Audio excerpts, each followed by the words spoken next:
नमस्कार दोस्तों। अगर आप उन लोगों में से हैं जो कोविड के बाद जिन लोगों ने इन्वेस्टमेंट शुरू किया है, तो डेफिनेटली एक चीज़ यहाँ पे आपको बता देता हूँ कि आप उस कैटेगरी में आ गए हैं कि जहाँ पे लोग एग्ज़िट करना शुरू कर देते हैं, क्योंकि इतना बड़ा ड्रॉप देख पाना हर किसी के बस की बात नहीं होती। और स्टिल अगर आप ये वीडियो देख रहे हैं तो डेफिनेटली आप लमसम करना चाहते हैं। तो उस केस में लमसम के कुछ फंड्स बताता हूँ आपको, जिसमें आप पैसा डाल सकते हैं इस टर्म में और जो रिकवरी अच्छी दिखाएंगे। देखो, अब मैं आपको कुछ नाम बताता हूँ जिनके अंदर बहुत अच्छा नहीं रहेगा लमसम करना। सबसे पहले टाटा स्मॉल कैप, क्योंकि बहुत ज़्यादा नेगेटिव गया नहीं है लास्ट क्वार्टर में। मोतीलाल ओसवाल मिड कैप और पराग पारिक फ्लेक्सी कैप और इस तरह के 2-4 फंड और होंगे जो नेगेटिव ज़्यादा नहीं गए हैं, बल्कि 1-2% का पॉजिटिव रिटर्न ही है। तो उनमें पैसा डालने का फ़ायदा नहीं है। तो कौन से स्मॉल कैप, कौन से मिड कैप और कौन से फ्लेक्सी और मल्टी कैप, चारों कैटेगरी के कौन से बेस्ट फंड रहेंगे इस समय लमसम के लिए, तो फटाफट से स्क्रीन पर चलते हैं और देखते हैं। आगे चलने से पहले एक छोटी सी चीज़, बहुत से लोग कहते हैं कि सर हम अपना पोर्टफोलियो एक बार रिव्यू करके 15 साल चलाना चाहते हैं, रिटर्न कुछ भी मिले फ़र्क नहीं पड़ता। अगर आप उस कैटेगरी में हैं तो सीखें, पोर्टफोलियो बनाएं और चलने दें। फिर वहाँ पे आपको 10-12 कुछ भी मिले, ठीक है। और दूसरी तरफ बहुत से लोग होते हैं जो ये कहते हैं कि हमें क्वार्टरली रिव्यू करना है या 6 मंथ में रिव्यू करना है, या अपना पोर्टफोलियो कैटेगरी एवरेज या बेंचमार्क को बीट करता रहे, इस तरह का बनाना है। या फिर नॉलेज नहीं है और टाइम नहीं है, तो उस केस में आपको स्क्रीन पे नंबर दिख रहा है।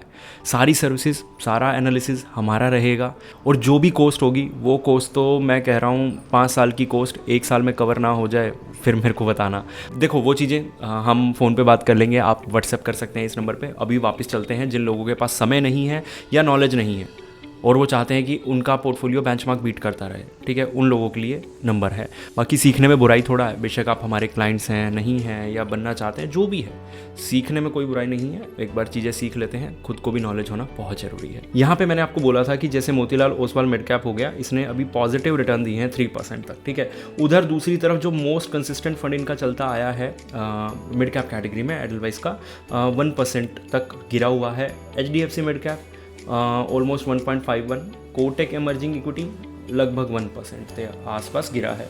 अब इसके रिटर्न कुछ इम्पैक्ट ज़रूर हुए हैं, ठीक है। 6 मंथ के पोर्टफोलियो में भी रिटर्न, तो ये one of the most consistent fund नहीं रहता है, लेकिन इसने बीच में कुछ साल ऐसे रिटर्न दिए हैं कि अगर मैं इन रिटर्न्स को कंपेयर करूँ तो कुछ ज़्यादा डिफरेंस देखने को मिलता नहीं है, जिसलिए मैंने इन चारों को एक ही कैटेगरी में रखा है।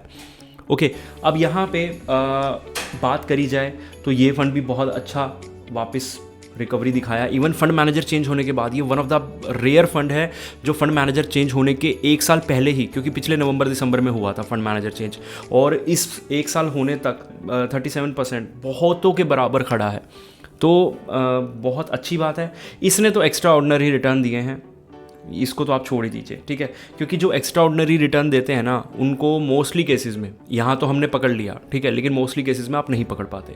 दूसरी तरफ नीचे चलें तो फ्लेक्सी कैप कैटेगरी में कौन सा बेस्ट है। स्मॉल कैप कैटेगरी में सबको जानना होता है तो वो भी बताऊँगा, लेकिन यहाँ फ्लेक्सी कैप देख लो, 5% तक गिर गया है। अब ये दोनों अगर आपके पोर्टफोलियो में होते, सपोज करो JM और पराग पारिक, ठीक है, आपको रिटर्न एवरेज करके 35% मिल जाते HDFC जितने, और फिलहाल आपके रिटर्न ऑलमोस्ट 2% तक डाउन होते, एवरेज 2-2.5% तक, ठीक है। शायद 3 भी होते। ओके, अब यहाँ पे एक चीज़ का आपको ध्यान रखना है कि अगर ये रिकवरी दिखाता है तो बहुत बढ़िया। अगर मैं लमसम का एक पोर्टफोलियो बनाने की बात करूं जिसमें मैं एडलवाइस का मिड कैप डाल देता हूं, ठीक है, HDFC मिड कैप नहीं ले रहा क्योंकि लॉन्ग टर्म के रिटर्न ले सकते हैं, चलो लॉन्ग टर्म के रिटर्न ठीक है, लेकिन लास्ट 1 ईयर के रिटर्न इम्पैक्ट हुए हैं, तो एक बार के लिए आपकी मर्जी है। कोटेक का मैंने फ़ंड ले लिया, और या फिर कोई भी ले लिया। अब यहाँ पे मैंने JM फ्लेक्सी ले लिया, और साथ ही नीचे अगर मैं मल्टी कैप में ढूंढूँ तो मल्टी कैप में बहुत अच्छा पोर्शन बनता है -6% के आसपास का। यहाँ पे आपके पास बहुत अच्छी अपॉर्चुनिटी है, क्योंकि लास्ट 1 ईयर के आप रिटर्न देखेंगे तो कोई ज़्यादा फ़र्क नहीं है। वो अब गिर ज़्यादा गया है तो ऑब्वियस सी बात है, रिटर्न थोड़ा सा डिफरेंस ज़्यादा हो गया, लेकिन अगर इसने रिकवर किया तो बहुत ज़बरदस्त रिटर्न देगा। और अगर मैं लॉन्ग टर्म की बात करूँ तो देखो, रिकवरी जब ये बार बार दिखाता है ना, तो रिटर्न देख लो एक बार इसके। निपोन से 1% ऊपर ही है और ICICI प्रूडेंशियल से 3% ऊपर है। तो हमें लॉन्ग टर्म के रिटर्न देखने हैं, और लॉन्ग टर्म का फंड है अगर मल्टी कैप की बात करूं तो। ओके, यहाँ पे ये फंड बुरा नहीं है SIP के लिए, लेकिन अगर आप लमसम कर रहे हैं तो महिंद्रा, JM और एडलवाइस या कोटेक में अच्छी अपॉर्चुनिटी बन सकती है। लेकिन एक चीज़ का ध्यान रखें, अगर आपके पोर्टफोलियो में ऑलरेडी 7 फंड हैं, 8 फंड हैं, तो पहले तो उनको कट डाउन कीजिए। Okay, number of funds control में रखिएगा। ऐसा नहीं है कि मैंने ये बता दिया और आपने 4 फंड जाके ले लिए। और अगली पोर्टफोलियो रिव्यू वीडियो में मैं ये कवर भी करूँगा कि कितने फंड में कैसे डालना चाहिए, सारे रूल्स रेगुलेशन, क्योंकि लोग बहुत कन्फ्यूज़ होते हैं। ठीक है, तो चलो अभी चलते हैं आगे। और यहाँ पे स्मॉल कैप पे ना सबसे पहले एक चीज़ देख लो, लमसम 5,000 हो सकता है, लमसम 5,000 हो सकता है, 5,000 लमसम मिनिमम, और इसका भी शायद 5,000 ही है। ठीक है, लमसम हो सकता है सब फंड्स के अंदर। तो मैं आपको बेस्ट फंड वो बता रहा हूँ जिनके अंदर लमसम हो सकता है। टाटा के अंदर नहीं हो सकता, निपॉन के अंदर नहीं हो सकता, क्वांट का रिकवरी का मुझे बहुत बड़ा क्वेश्चन मार्क है, इसलिए मैं अवॉइड कर रहा हूँ यहाँ पे सभी क्वांट के फंड को, और लमसम के लिए अवॉइड कर रहा हूँ। जिनके पोर्टफोलियो में चल रहे हैं चलने दो, 20% तक एक्सपोजर है, कोई दिक्कत नहीं है। ठीक है, तो चलो अब यहाँ पे Kotak, Franklin, HSBC, bank of India, अब इनमें से रिटर्न किसने ख़राब दिए हैं? फ्रैंकलिन गिरा है 7% तक। ओके, रिटर्न्स अगर मैं बात करूं लमसम वाले फंड्स की, जिसमें हम लमसम भी कर सकते हैं, तो कोई बहुत ज़्यादा इम्पैक्ट नहीं पड़ा है यहाँ पे, जस्ट 2-3%। लेकिन यहाँ पे रिकवरी जब आएगी ना, ये एग्रेसिव इन्वेस्टर्स के लिए है, रिकवरी आएगी तो ये आपको 1 ईयर का इनसे बेटर दिखेगा। ठीक है, ये चीज़ मान के चलिएगा।